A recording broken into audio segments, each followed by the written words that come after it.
দুদিন ধরে জ্বর, শরীরটা অত ভালো না, কিন্তু সকালে একটা টিফিন বানাতে হবে বলে আমি টিফিন বানাতে আসছি।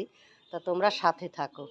সকালের টিফিন হবে রাধাবল্লভী দিয়ে। তো রাধাবল্লভীর পুরটা আমি বানিয়ে রেখেছি, এটা আর তোমাদের দেখাইনি কারণ ভিডিও লম্বা হবে তার জন্য। আর ময়দাগুলোকে গোল গোল করে রেখেছি কাজের সুবিধার জন্য। আর পাশে যে নাড়ুর মতো গোল গোল ওগুলো হলো সেই পুর।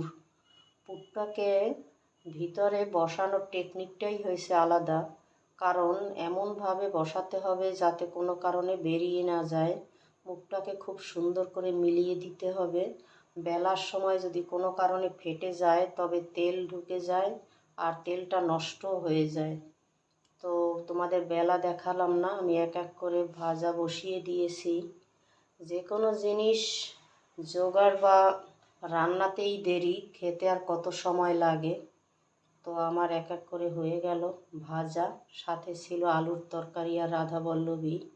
এটা দিয়ে হবে সকালের টিফিন। এবার পরিবেশনের পালা। আর সাথে কি আছে দেখো, সাথে আছে আলুর তরকারি, রাধাবল্লভী আর মিষ্টি। এটা আজকে আমাদের সকালের টিফিন। এবারে রাখি, টাটা।